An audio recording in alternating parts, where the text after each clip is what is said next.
Hello guys, how are you? I'm Hardeep Singh. Welcome back to your own YouTube channel. IELTS updates and recent exams. For more updates related to recent IELTS exam writing test topics, listening, reading, practice test, and speaking, you can guesswork. Please guys participate in everyday listening and reading practice test to achieve your desired band score in your actual IELTS exam. Please hit the like and subscribe button. Press the bell icon for the upcoming notifications. Don't forget like, subscribe and share my YouTube channel and my Facebook page, IELTS updates and recent exams. Now turn to part 1. You will hear the manager of an electronic goods store giving instructions to her new assistant. First, you have some time to look at questions 1 to 3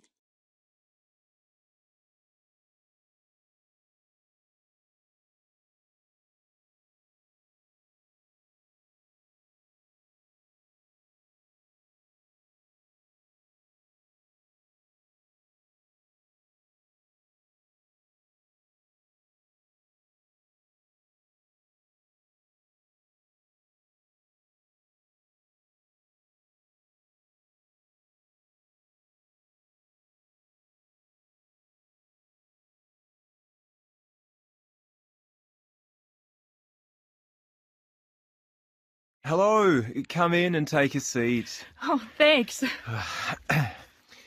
Good. And how can I help you?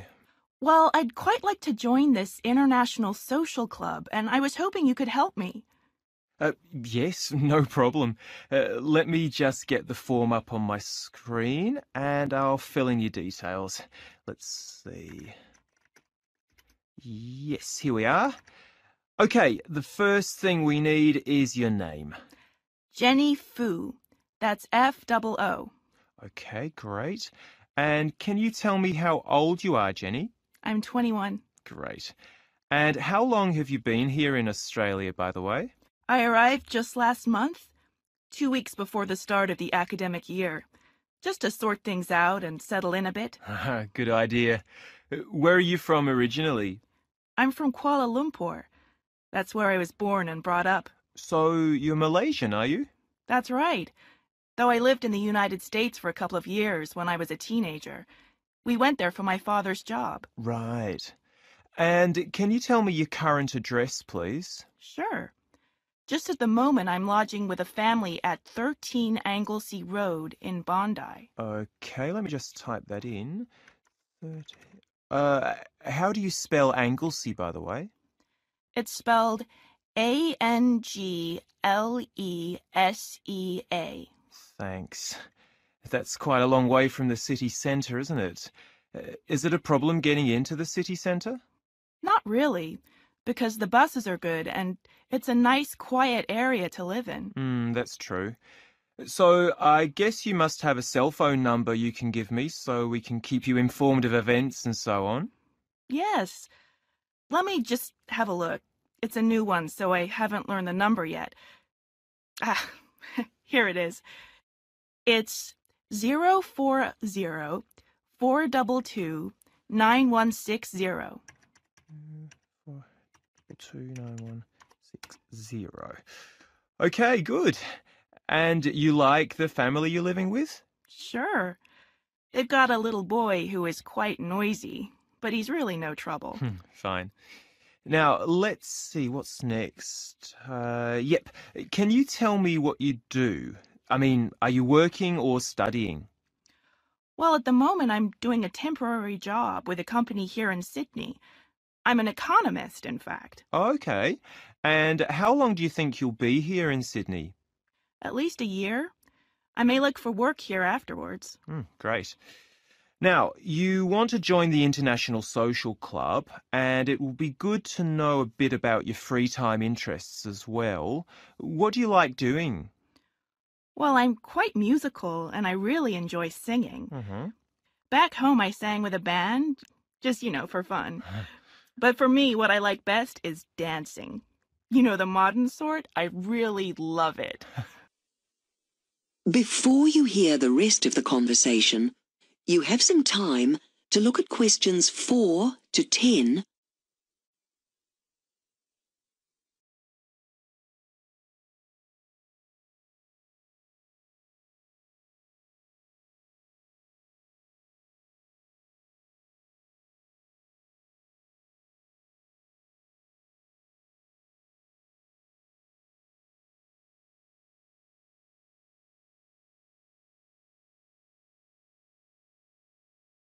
So, how are you getting on here? I mean, your level of English is better than most people who come from overseas to work.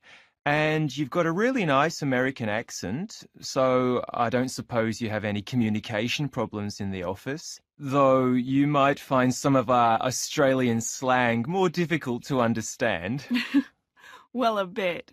But I haven't met that many Australians yet, outside of work, I mean. Right.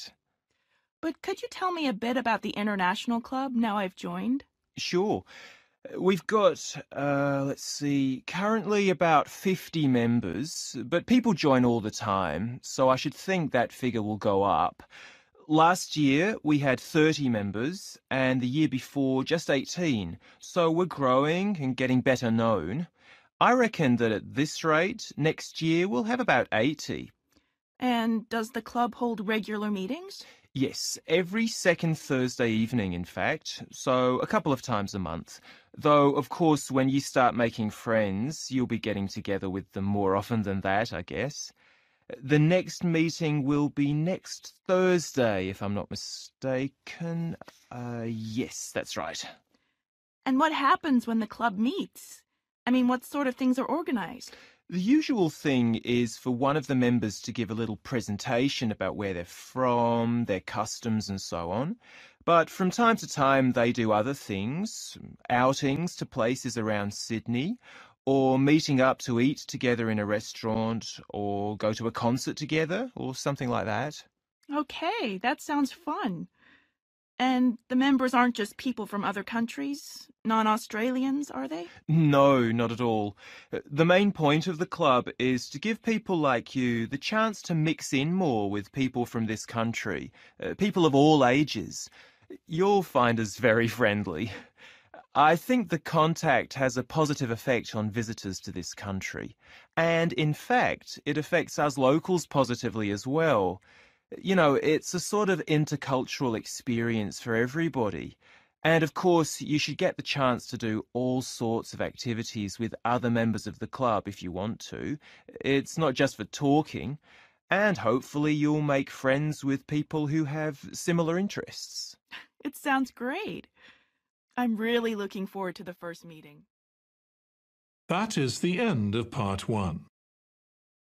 You now have 1 minute to check your answers to part 1.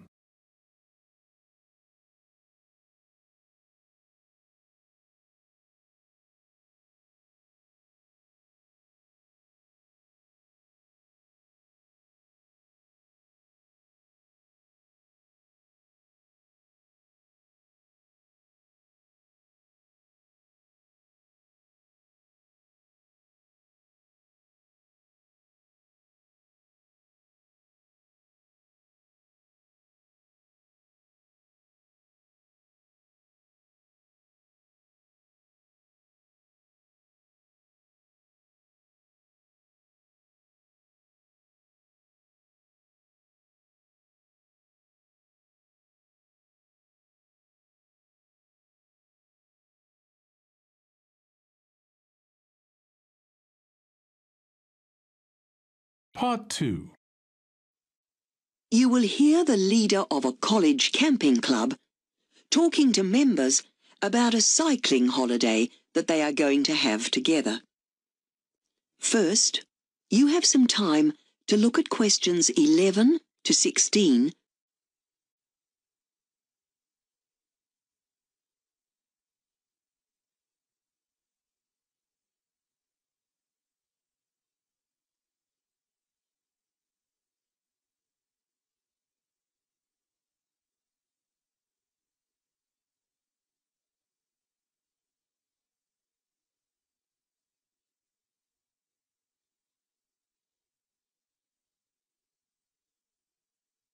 Now listen carefully and answer questions 11 to 16.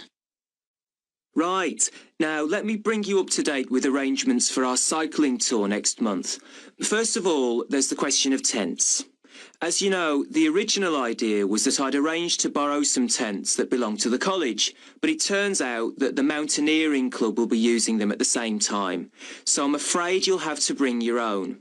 So could you let me know whether you'll be using a single tent or sharing, please? I'll need to know how many tents there'll be for when I make the reservation at the various campsites. Last time, some of you said you'd like to hire bikes and pick them up when we arrive, rather than taking your own with you. Well, I've inquired about bike hire in Westbury, the town where we'll be arriving, and unfortunately there aren't any shops that hire them out, so I'm afraid it means taking your own.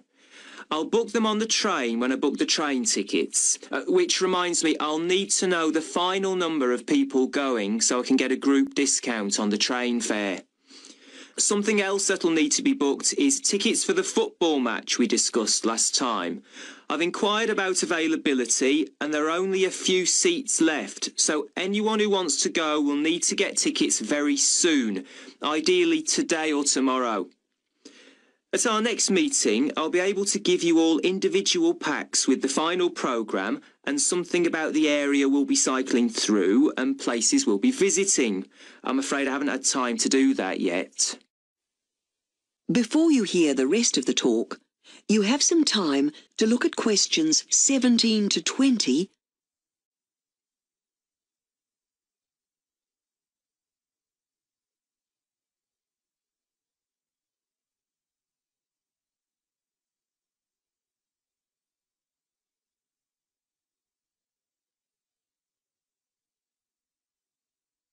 Now listen and answer questions 17 to 20. Now I'll tell you briefly about some of the attractions in the places we'll be staying at. As I said, we'll be taking the train to Westbury, which has one or two very good restaurants. One thing that's definitely worth visiting there is the site where the original town was constructed nearly 1,000 years ago. There's not much of the original buildings left, but there's still plenty to see. The site is being excavated and you'll be able to help out if you want to. Our next overnight stop will be in the village of Cluny. There are several old barns here that have been converted into a museum showing the importance of sheep in the area over the centuries. The wool used to be sold for cloth and it made the district quite rich. There are plenty of photographs showing how agricultural workers used to live too. From there we'll go on to Pennerley. Pennerley is famous for its Museum of Village Life, but that's being refurbished at the moment and isn't likely to reopen by the time we go there. But there's an open-air farmers market every day, selling fruits, vegetables, cheese and meat, all grown or processed within a few miles of the town and sold by the farmers themselves. It's definitely worth a visit. In Farlow, which is one of the oldest towns in the area, there's a museum that shows how horses used to be the most common way of travelling around and how they were gradually replaced by steam trains and later, of course, diesel and electric trains, buses, cars and bicycles. Right, now I'll pass round this sheet of paper. That is the end of part 2. You now have 30 seconds to check your answers to part 2.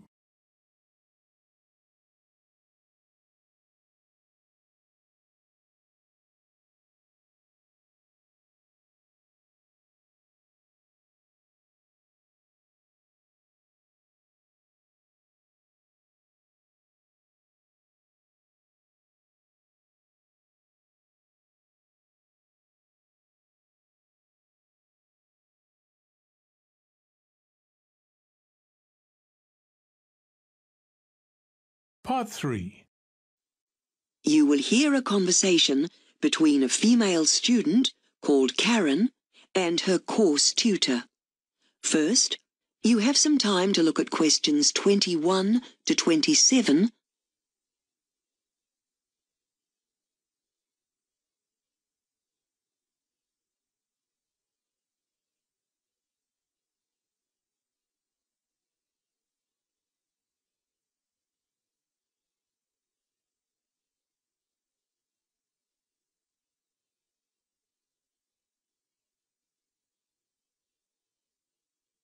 Now listen carefully and answer questions 21 to 27. Oh, Karen. Hi. Come in. Sit down. I wanted to talk to you about this assignment you've given me. I'll give it back to you with my comments, but there are several things I wanted to run over. pointers for next time. When you hand in your next assignment, can you check that you've dealt with these? Yeah, okay. Now, the first thing is, your literature discussion was a bit thin, so I would actually like to see your book reports to get your complete view. So can you submit those with the next assignment? Then I can see which bits you've chosen to leave out. Yes, sorry. I didn't realize you needed them. And I found some errors, just small ones, where you had quoted people but not recorded the information properly at the end. Don't forget to go through and make sure that your references are accurate. Your actual quotes were very relevant, but the references just need tidying up, okay? Yes, I'll remember to check that. Now, you make some good points, but it might be helpful if you could see if you can include a few extra examples, just to really hammer the point home. Don't start writing more paragraphs, just slot them in at the end of what you've already written. Now, the thing you have to do if you really want to get better marks is to expand the ideas you're presenting. Then your argument becomes more convincing. Okay, fine. Can I talk to you about this presentation I've got to do? Yes, of course. Am I doing it next term? I can't remember what we said. Well, the thing is, Marco couldn't do it, so you agreed to do it at the next seminar, didn't you? So how can I help? Well, I was wondering, what do you consider to be the core part of the presentation? I mean, what should I focus on? Good question. Well, you have very little time, really, so it's absolutely essential for you to explain the experiment. Of course, you'll have a summary in the handouts you give out, but you need to go through it carefully when you do the presentation. And do I have to give you the abstract first, or shall I just email it to all the students? No, I do need to see it first. We'll get some printouts done. Now, they'll need to be done by the 3rd of December, so I'll need to see it by the 26th of November, if that's okay? Yes, fine. Oh, and I need to talk to you about where it will be. We've had problems with the rooms, because we'll need something bigger than usual. In our faculty, the only room free is the computer room, which is far from suitable. So we'll have to go across the road and do it in the chemistry lab. They've got all the proper overhead equipment in there as well. Okay, right. And I get a grade for this, don't I? Yes, your first one is graded by your tutor, but this one will be assessed by the professor. But don't be worried, it'll be fine. Before you hear the rest of the conversation, you have some time to look at questions 28 to 30.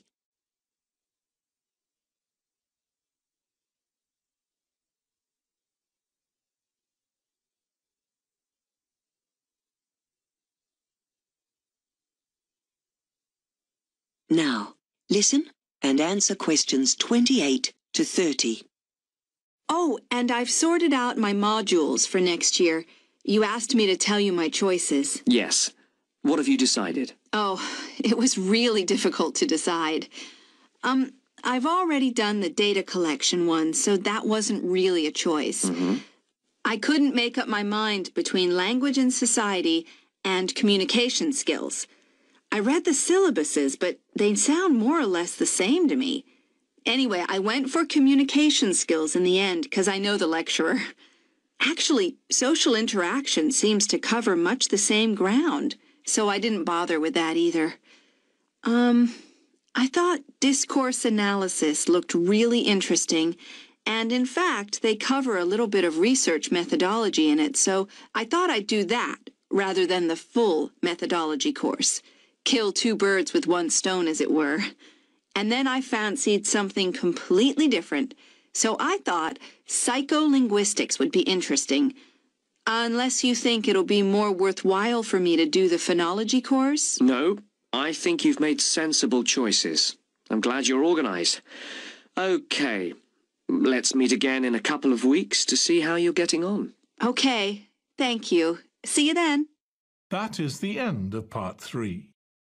You now have 30 seconds to check your answers to Part 3.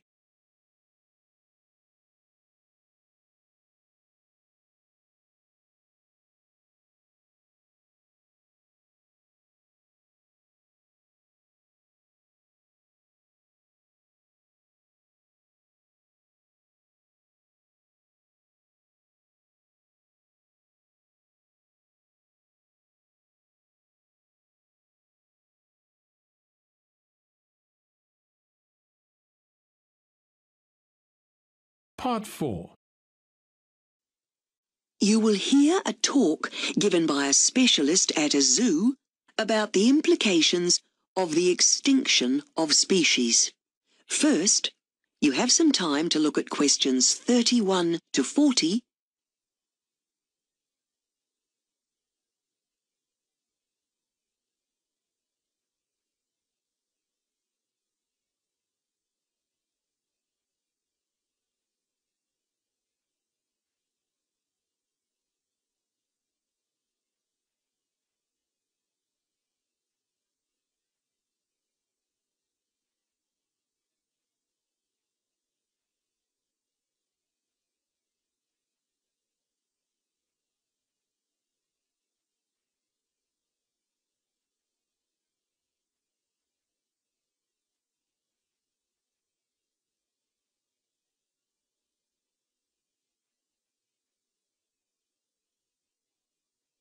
Now listen carefully and answer questions 31 to 40.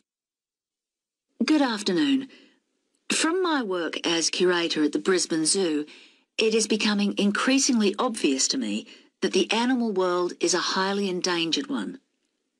It sometimes seems as though a new species is added to the endangered list every day, and a great deal of this is due to human activity. You may have read about the orange-bellied parrot colonies in South Australia. These are under threat from wind farms.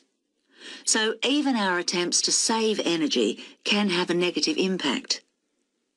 A further example is provided by the expansion of our cities. Here in Australia, many species of frog are losing their habitat as a direct result of this urban development. What's more, thanks to the increasing use of pesticides, fewer insects are surviving. Many species depend upon these as a food source, birds in particular, and so their numbers are declining as well. So, even in rural areas, we are having a damaging effect on species. In fact, when our farmers choose to grow large amounts of one staple crop each year, corn is a perfect example, this often results in the greater need for chemicals and fertilisers, which has a devastating effect on local wildlife. Clearly, something needs to be done about this. However, very little can be achieved without full public support, and our general attitude is not always a positive one. Of course, it is easy to get people interested in animals such as the panda. Thanks to the attention it is given in the media, people are very aware of its plight and so are willing to give a great deal of support. However, it is not so easy to attract sympathy for those essential smaller species such as insects. They may seem insignificant, but these tiny creatures have an enormous effect on our ecosystem. And it isn't only size that is a problem when it comes to our attitude towards animals. There are certain animals that we would prefer to simply ignore for various reasons. Firstly, we might do this because of fear. That is the normal reaction when people see a shark or a snake, for example. Another reason might be that we believe that certain animals are rivals when it comes to food. Locusts and even mice could come into this category. Then there are animals that we view with disgust because of how they look or feel. The many different parasites, for example.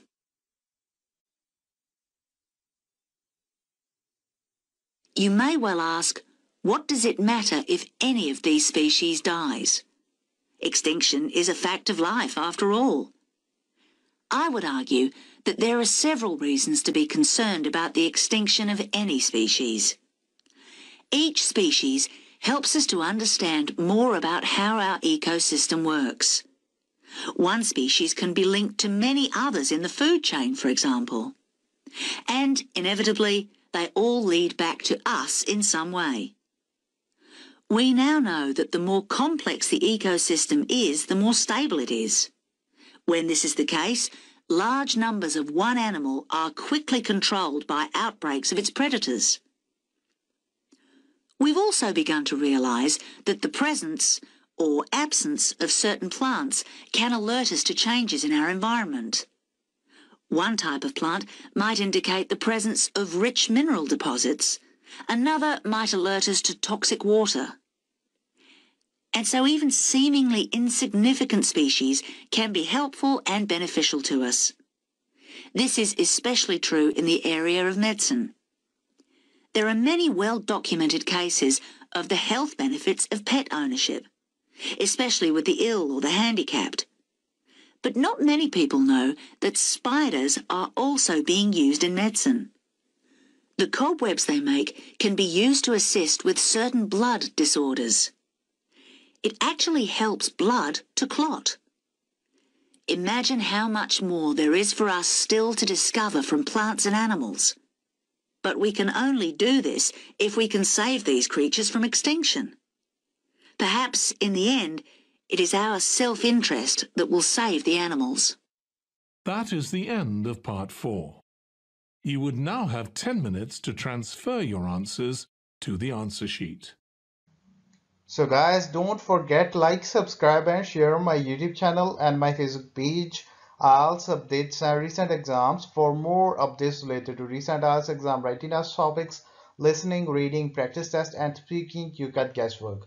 Please guys, participate in everyday new IELTS listening and reading practice tests to achieve your desired band score in your actual IELTS exam. For more IELTS material, visit my official website www.ieltsupdatesandrecentexams.com. The link is given below in the description. If you need PDF files of latest IELTS material, then please join my Telegram channel. So guys, please write your score below the comment section. Again, thanks for listening. God bless you all guys. Stay tuned, stay safe.